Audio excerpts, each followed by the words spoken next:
नमस्कार, मैं हूं हरिओम त्यागी। आप देख रहे हैं दुनिया का पहला ऑनलाइन रियल एस्टेट शो। आज हम एक ऐसे मुद्दे पर चर्चा करेंगे जिस मुद्दे का या जिस समस्या का समाधान बहुत आसान नहीं दिखता है। हमने अक्सर अखबारों में पढ़ते हैं हम लोग या खबरें सुनते हैं कि किसी इन्वेस्टर ने किसी प्रोजेक्ट में इन्वेस्ट किया या पैसा लगाया कि कोई घर खरीदा, लेकिन आज 10 साल बाद भी उसको वो घर नहीं मिला। बाद में वो कंपनी एनसीएलटी में चली जाती है या फिर बहुत सारी समस्या उनके बीच में आ जाती है। कई सारी कंपनियां ऑलरेडी, जैसे अभी आप हम यहाँ पर अगर हम दिल्ली एनसीआर की बात करें तो बहुत सारी यूनिटैक है, आपका अमरपाली है, जेपी है, जैसी कंपनियां इस तरह की समस्याओं से जो उनके बायर्स हैं आज वो जूझ रहे हैं। उनको लंबे समय से कोर्ट का चक्कर लगाने पड़ रहे हैं, केस लड़ना पड़ रहा है, लेकिन उनका जो पैसा था वो आज भी उनको नज़र नहीं आता कि टाइमली उनको प्रोजेक्ट या उनका फ्लैट मिल जाएगा या उनका पैसा सुरक्षित है। तो इसी तरह की चर्चा को हम आगे बढ़ाएंगे। इस तरह की चर्चा करेंगे हम लोग कि किसी कब जब प्रॉपर्टी में आप इन्वेस्ट करना चाहें या यदि आप घर खरीदने जाते हैं या कहीं पर आप ऑफिस स्पेस या कॉमर्शियल स्पेस में इन्वेस्ट करना चाहते हैं तो किस तरह की सावधानियां बरतें जिससे आपका पैसा सुरक्षित रहे और आपके साथ कम से कम धोखा हो सके। इसी तरह की समस्या का हम समाधान ढूंढेंगे आज। और इसके लिए हमारे साथ जुड़े हुए हैं हमारे रियल एस्टेट एक्सपर्ट राकेश परोहित जी। राकेश परोहित जी, आपका इस प्रोग्राम में बहुत बहुत स्वागत है। धन्यवाद। और हमारे दर्शक चाहेंगे कि आप इस तरह की समस्या से बचने के लिए जो भी प्रॉपर्टी बायर है तो किस तरह की सतर्कता उनको बरतनी चाहिए। हरिओम जी, पहली बात तो ये है कि रियल एस्टेट को लेकर के बहुत अलग अलग नारे हमारी जो इंडस्ट्री है, रियल एस्टेट इंडस्ट्री, उसने बुने और लोगों को बताया कि रियल एस्टेट के बारे में समझने के लिए क्या करना चाहिए। और एक मशहूर नारा है कि real estate is about location location location. लेकिन मैं आज बताना चाहूँगा हमारे तमाम दर्शकों को कि रियल एस्टेट में सबसे इम्पॉर्टेंट है पेपर पेपर पेपर। इसके अलावा कुछ इम्पॉर्टेंट नहीं है। Location can vary, it can be good and bad, some specification can be negotiated, कुछ आपको मिल रहा है नहीं मिल रहा है, लेकिन जिस चीज में आप रत्ती भर भी कॉम्प्रोमाइज नहीं कर सकते वो है आपके पेपर। क्योंकि किसी भी प्रॉपर्टी को, चाहे वो रेजिडेंशियल हो, कॉमर्शियल हो, उसे प्रूव करने के लिए आपके पास डॉक्यूमेंट होने चाहिए। आप बुकिंग करते हैं तो भी जिन शर्तों पे बुकिंग की गई है उन शर्तों के आधार पे ही आपका एग्रीमेंट बनता है। प्राइसिंग की बात होती है, तमाम जो चार्जेस हैं वो सब पेपर पे लिखे होते हैं। मुंह जवानी और अंडरस्टैंडेबल कुछ नहीं होता। रियल एस्टेट में कुछ भी ऐसा नहीं है जो बस आप तो जानते हैं, हम पे भरोसा रखिए, हम तो हैं, इन चीज़ों से वास्ता रखता हूं।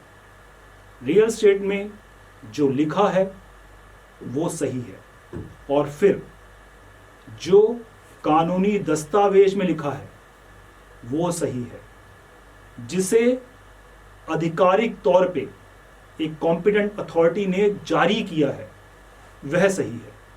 क्योंकि अक्सर बहुत से लोग इस कंफ्यूजन में कि एक प्रॉपर्टी अवेलेबल है फ्री होल्ड और फ्री होल्ड प्रॉपर्टी मिल रही है, चिंता की बात नहीं। Confusing term. फ्री होल्ड और लीज होल्ड ये दो तरह की प्रॉपर्टी होती है।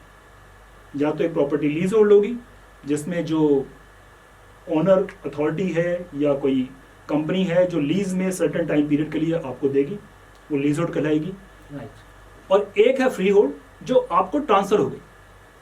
तो उसका स्टेटस क्या है? क्या वो रेजिडेंशियल पर्पस के लिए फ्री होल्ड है, एग्रीकल्चर पर्पस फ्री होल्ड है या इंडस्ट्रियल पर्पस फ्री होल्ड है? तो डॉक्यूमेंट का जो लैंड की जो जिस कैटेगरी में लैंड को इशू किया गया है, क्या वो उस कैटेगरी में उस तरह से काम करने के लिए परमिसेबल है? दूसरा, जो स्ट्रक्चर खड़ा है उसके ऊपर क्या उसे प्रॉपर नक्शे से बनाया गया है, अप्रूवल लिया गया है, नहीं लिया गया है? और अगर नक्शे से अप्रूवल लिया गया है तो क्या उस नक्शे के आधार पे बना के कंप्लीशन लिया गया, नहीं लिया गया?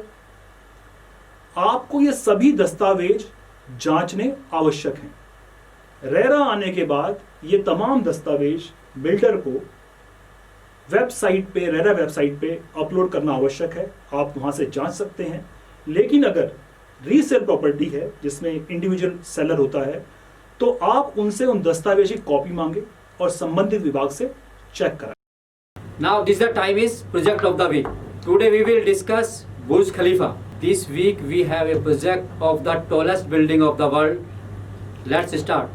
First of all, see some highlights at over 828 meters and more than 160 stories. Burj Khalifa holds the record of the tallest building in the world. If we're talking about the status of the building, it is the complete 1 October 2009 and opened for public 4 January 2010. If we're talking about the architect of this building, it is the Neo-Futurism. Location Dubai, address 1 Sheikh Mohammed bin Rashid Boulevard. If we're talking about the name of this building, it is the name for Sheikh Khalifa. Construction of this building started 6 January 2004 and its cost near about $1.5 billion. Architect of this building, Adrian Smith, and owner of this project company name is MR Properties. Before go ahead, we should listen Chairman AMAR Properties, Muhammad Ali Al-Bar, who is the man behind the tallest building of the world.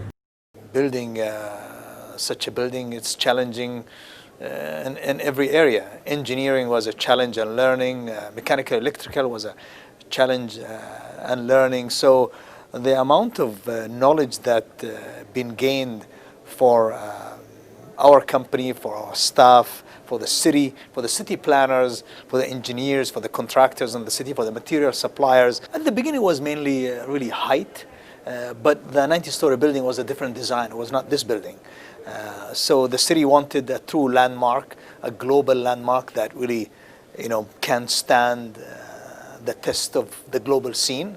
And that's why we were pushed by His Highness to design something that's much, much higher than what is being built in Chicago or in New York or in Shanghai. A project like this, you can push for a building to be higher and higher, but there's an element of cost that you have to keep in mind. There's market conditions.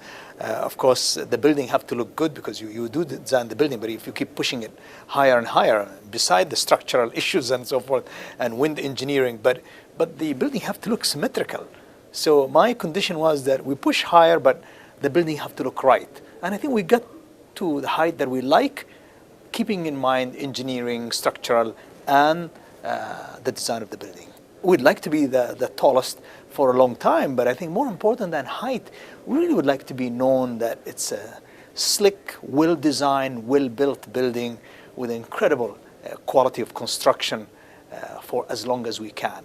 That's one. Second, we also want to be that we've done something very special, that we've taken 500 acres and we've done a master plan development where we've got almost 55 buildings built around this wonderful tower that adds so much value to everything around it. Instead of just taking a 100,000 site in downtown New York or Los Angeles or Beijing and just pulling this tall building, I think it's much more than that. I know there'll be people who will be doing a wonderful work like us, but I can't see anybody having 500 acres and doing everything from the amusement parks to the lakes, to the roads, to the hotels, the Burj itself, entertainment. So I'm just saying that, we have over 300 food outlets around the Burj.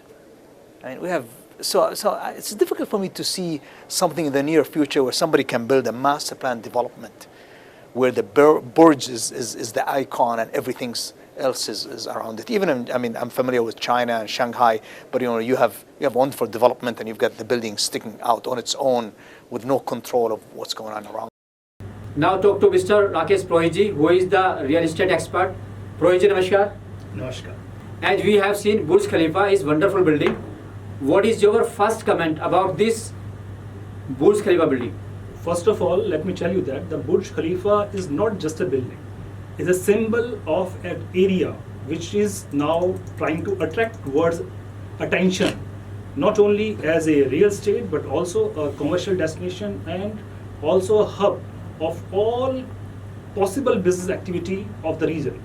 So when we are talking about the Burj Khalifa, it got a significant. It is not only creating a real estate attraction but also attracting people all over the world and making it that, okay, here is the place where you can think it of doing a business, residing, or maybe a tourism. And it is a wholesome kind of, what do you say, projection from UAE to the world that here we are to do business. Okay, thank you. And if we're talking about the analysis and rating of this building, so how many star will you give the Modern Wonders? So we start the rating on the basis of our 5 parameters. So first parameter is the builder's reputation. Builder is a MR Property, one of the leading developer of this region, and also be considered as one of the quite ambitious developer in the world. And I will give a 5 out of 5 star for a builder reputation concern. It is technically very much advanced. You can see that all the futuristic element in this specific building has been taken care. So in the project, its technicality, its workability, I will give again the 5 out of 5. So in the 2 parameter, it scored the complete marks. But when we talk about the value for money, we give 3.5. Let me tell you, despite of being the iconic building, the property in Burj Khalifa, which was earlier the Burj Dubai, is not that much premium properties to buy in considering of the other city in the world. If you take about legal status again, of course, it is being supported by the best of the company in that region. It has been named by the Khalifa of Abu Dhabi, so there's no problem in legal status. There's a 5 out of 5. And if we consider is that what valuation our own research team gives to the project, it is a 4.5 because having the value for money aspect is not that strong. So out of 25 possible point, it is 23, and if you take it as a consolidated value, it is 4.6 star out of 5. So this is how we are rating it. It's a quite high rating. The only thing is that their purpose was not to sell the property, but their purpose was to create words attention towards the region, which they successfully done. Thank you, Proji. My last question is it true that Burj Khalifa now become the economic stimulus for Dubai? Yes, it is. If you see that when you're talking about a director of the movie, he is the one who arranged everything. A production controller bring all the things on the demand of the director. They are the team, those who bring the superstars on the silver screen. So similarly, what the Burj Khalifa is not only the one who is itself creating taking the burden of attracting people, but also made a Dubai as a world-class destination.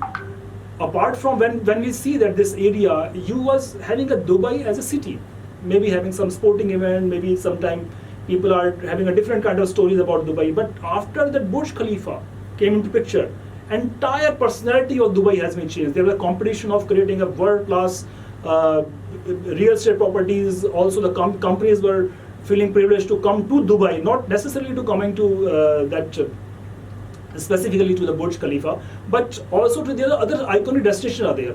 So if you see the economic growth of the region, maybe they are struggling a bit because of some recession and a lot of hits are there, but if you take a futuristic perspective, I find that the Burj Khalifa is a one kind of element which have created Dubai as the destination, business destination, and of course the all tourism which is growing around Dubai. Burj Khalifa is one of them.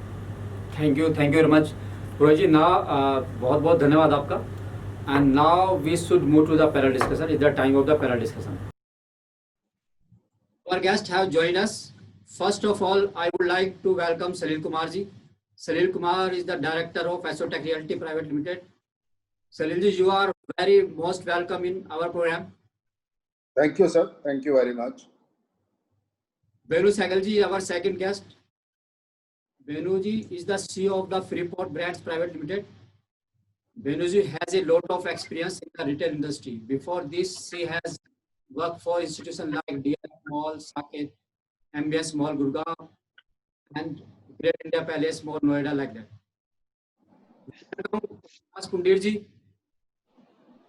Vikas Pundir is the CMD of SKB Group. SKB Group is constructing several projects in Ghaziabad.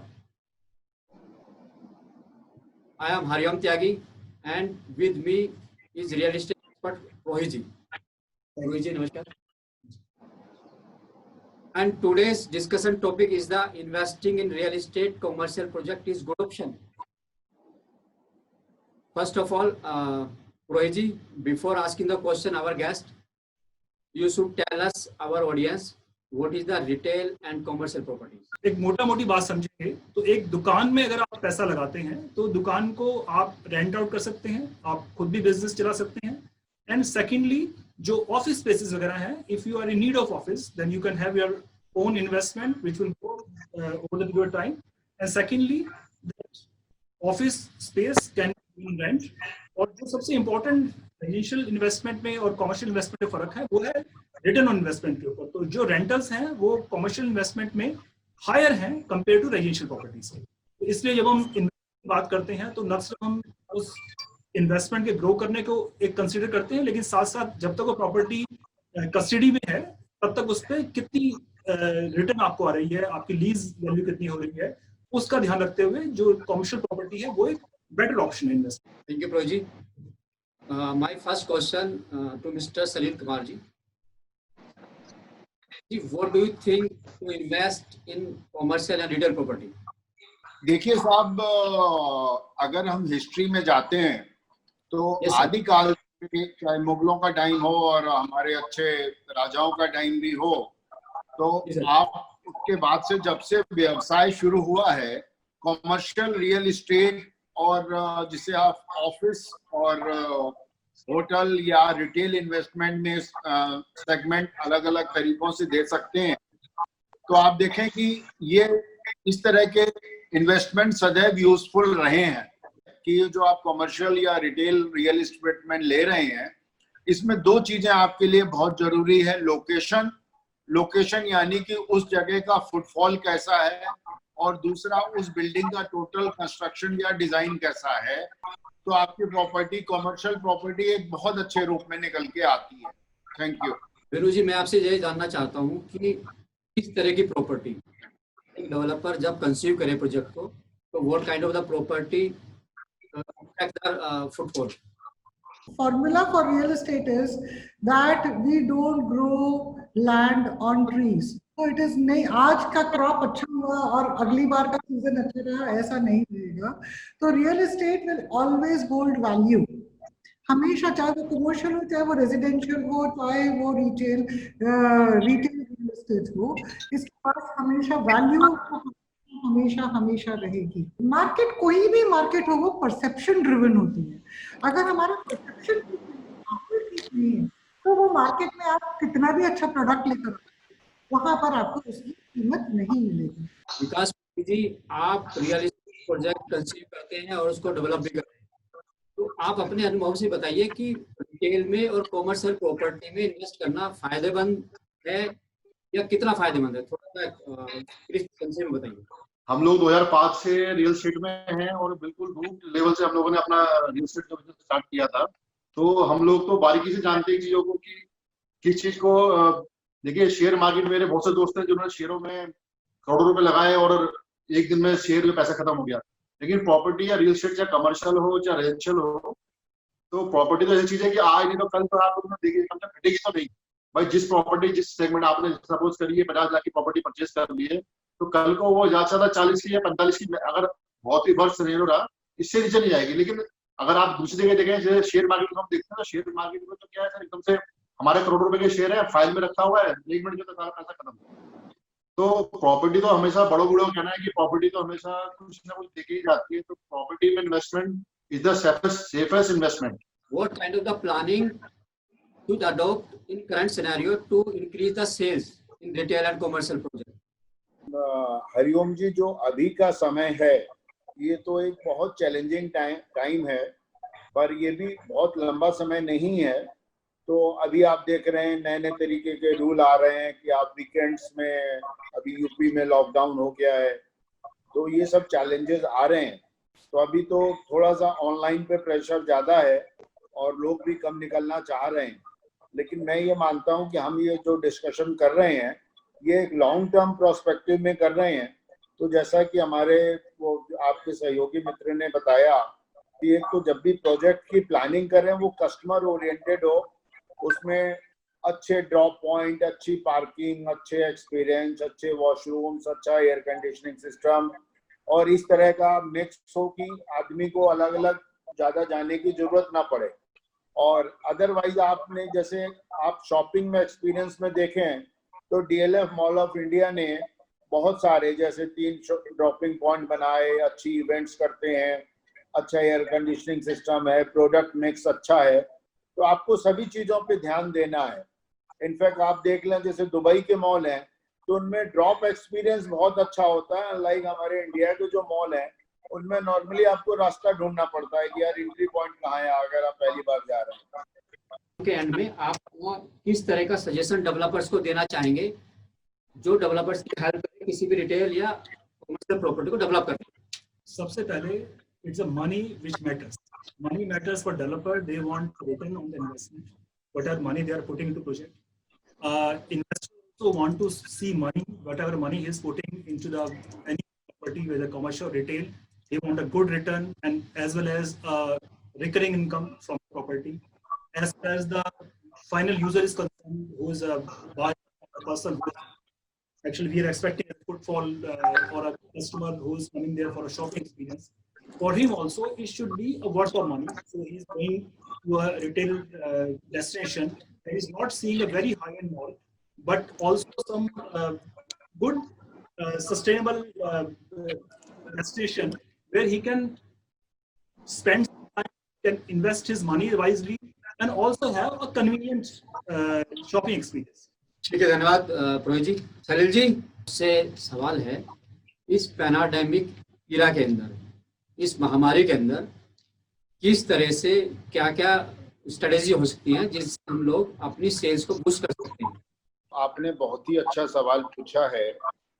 इस pandemic में अभी क्या है कि आपको बहुत सारी innovative schemes निकालनी पड़ेंगी और आउट ऑफ द बॉक्स आपको सोचना पड़ेगा, क्योंकि अभी देखें सबसे ज्यादा आदमी जो है ऐसे पैंडेमिक के माहौल में रियल एस्टेट के इन्वेस्टमेंट को सबसे बैक सीट पे रखता है, लेकिन अब आपको उसका इंटरेस्ट बढ़ाना है। इनफैक्ट जैसे अभी मुझे पता लगा कि एक डेवलपर क्या कर रहे हैं कि आपका कहीं पे डेड इन्वेस्टमेंट है तो मैं उसको अपने किसी प्रोजेक्ट के इन्वेस्टमेंट में एडजस्ट कर लूंगा करके उन्होंने स्कीम लॉन्च की है और उसमें उन्हें बड़ा बम्पर रिस्पॉन्स मिल रहा है। तो आपको आउट ऑफ द बॉक्स अलग अलग स्ट्रेटजी अपने प्रोजेक्ट के हिसाब से बतानी पड़ेंगी। जैसे कई बड़े डेवलपर ने 90-10 का प्लान निकाला कि 10% अभी दीजिए और 90% आप पोजीशन के टाइम पे दीजिए। तो आपको अपने प्रोजेक्ट को देखते हुए आपकी लोकेशन क्या है, आपके पेमेंट प्लान अल्टर करने पड़ेंगे, कुछ बेनिफिट्स दिखाने पड़ेंगे कि वो ऐसे माहौल में क्यों आपकी प्रॉपर्टी में आके बुक करे, या कुछ समय के लिए आपको उसको कुछ बेनिफिट देने पड़ेंगे कि वो आज सीधी सी बात है कि आज उसका इंटरेस्ट इसमें नहीं है, वो अपनी बेसिक चीजों में उलझा हुआ है, काफी नौकरियां चली गई हैं, बिजनेस फ्लो है, लेकिन तब भी अगर किसी का अट्रैक्शन नजर आता है तो डेफिनेटली वो उस चीज में आगे आता है। तो हर एक को अपने प्रोजेक्ट के हिसाब से पेमेंट प्लान या उसको जो कुछ अट्रैक्टिव बेनिफिट कि शायद वो 1 साल बाद बुक करने की बजाय आज बुक करे तो आप उसको क्या फायदा दे सकते हैं, आप इस तरह की स्कीम्स देंगे तो उनका इंटरेस्ट बनेगा। थैंक यू जी।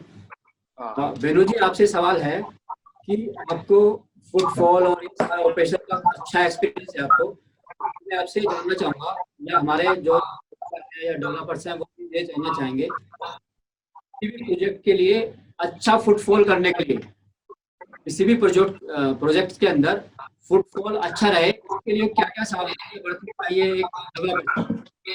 हरिओम, सबसे पहले हमारा क्वेश्चन ये है कि हमें माल बेचना है, राइट? हमें माल बेचना है जिससे कि माल हमारा आगे हमारी प्रॉपर्टी बनेगी। फुटफॉल तो बनने के बाद आएगा। मॉल किस आपका जो इन्वेंट्री है, how are you going to sell the inventory? You are going to sell the inventory on the ROI that it is going to generate, right? मैं कोई भी जब जाएगा घर खरीदने के अलावा, घर मेरा पर्सनल यूज का घर होता है, वो मैं करोड़ों खर्च कर दूंगी। पर अगर मैं इन्वेस्ट करने जाऊंगी तो सबसे पहले बोलूंगी भैया मैं इतना टका लगा रही हूँ, कितना टका होगा। तो हम डेवलपर को एकदम से भूल जाओ, आप एकदम भूल जाओ कस्टमर एक्सपीरियंस, ये सब भूल जाओ। This is, I am telling you out of my experience, this is a humbug which सब लोग अपने अपने चैनल में बैठ के, और हम लोग जब फोरम्स में जाते हैं, we talk about bloody customer experience. Have you visited Select? Tiles लगी हुई हैं उस पे 200 रुपए स्क्वायर फीट वाली, कुछ भी नहीं है। It is the product mix, the tenant mix, जो आपकी सराउंडिंग का टेनेंट मिक्स है वो आप दे रहे हो।